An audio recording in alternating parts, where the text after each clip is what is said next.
I think they do. I think a lot of times you think that actors think they're overrated, and sometimes they think they're underrated. I feel like most of them think they're underrated. Yeah, probably. Let's put it this way. Most of them think they're not rated at all. I see. Okay. I just love old movies, Brian Cox said once. According to him, Jean Arthur and Spencer Tracy are the kind of actors that make you believe in the craft. But when it comes to modern stars, he's ruthless, calling Steven Seagal a deluded fraud and slamming Johnny Depp as overrated. These are the 4 actors he admires and the 3 he can't stand. Jean Arthur was a Hollywood legend from the silent era to the golden age, starring alongside icons like Marlene Dietrich, Gary Cooper, and James Stewart. But she wasn't exactly enamored with Hollywood herself. "I hated the place," she once said. "Not the work, but the lack of privacy and all the exploitation." Her big break came when Frank Capra cast her in Mr. Deeds Goes to Town, 1936, where she played a sharp, fearless journalist who saves Gary Cooper's character from schemers trying to steal his fortune. She teamed up with Capra again in Mr. Smith Goes to Washington, 1939, this time protecting James Stewart from corrupt politicians. According to Brian Cox, Jean Arthur is extraordinary. She's comedic, but there's a fragility about her, like glass. And at the same time, she's strong. She's a wonderful, wonderful actress.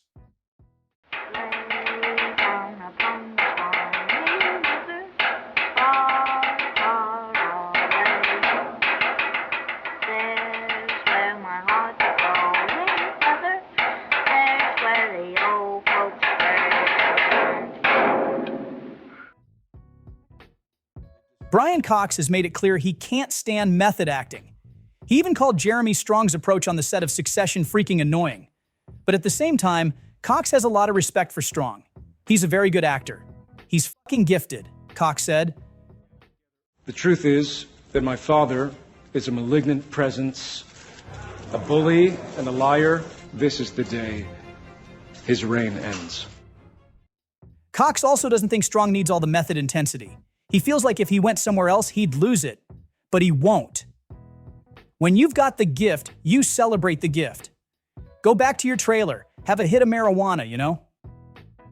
Strong didn't seem bothered by Cox's comments. "Everyone's entitled to their feelings," he said. Brian Cox, for example, he's earned the right to say whatever the fuck he wants. No need for damage control. Anya Taylor-Joy has been making a name for herself lately, taking roles in major franchises. She had a quick appearance in the latest Dune movie and a lead role in Furiosa. Sure, Furiosa didn't do so well at the box office, so maybe she's not quite a box office draw yet, but there's no denying her talent. Her performance in The Queen's Gambit as chess prodigy Beth Harmon won her a Golden Globe and earned her an Emmy nomination. Even Brian Cox couldn't help but praise her. "I thought Anya Taylor-Joy gave an extraordinary performance," he said. Excuse you, Harmon. Fuck you, Margaret. Beth, this came for you. Brian Cox grew up loving John Ford westerns and John Wayne, like a lot of film fans in the 1950s.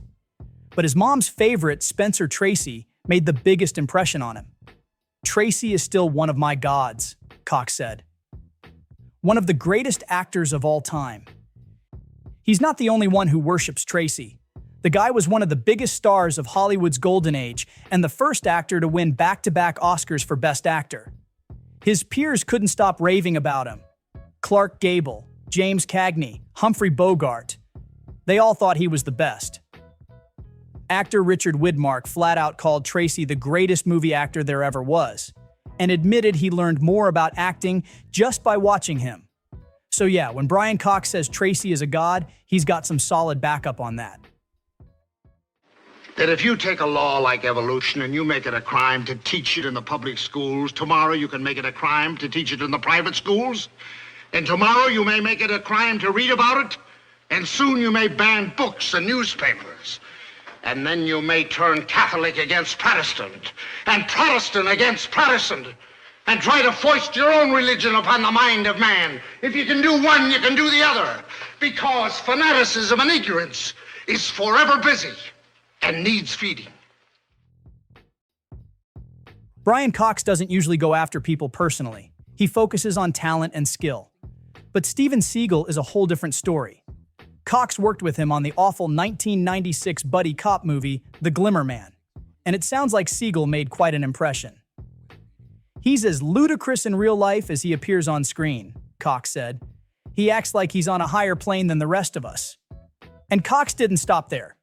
He said Seagal has this delusion that he's way more talented and capable than he actually is, completely unaware that an army of people is propping him up. That's a sentiment plenty of people in Hollywood seem to share, but Brian Cox is just a lot better at putting it into words. After Joker 2 bombed in 2024, Joaquin Phoenix probably ended up with plenty of haters. Though, to be fair, most of the blame goes to Todd Phillips for turning the sequel into a musical as a giant middle finger to Warner Brothers and comic book fans. But Brian Cox didn't need Joker 2 to dislike Phoenix's work. He wasn't impressed with him even before that. Cox had plenty to say about Phoenix's role in Napoleon, Ridley Scott's 2023 historical epic. "A truly terrible performance by Joaquin Phoenix. It really is appalling." "I don't know what he was thinking," Cox said. "I think it's totally his fault, and I don't think Ridley Scott helps him." Napoleon had a lot going for it. A $200 million budget, Ridley Scott in the director's chair, and even with all that, it bombed, earning just $137 million at the box office. I miss you. I'm melancholy for my home and for our victories together. I want to come home. Will you join me? Don't let me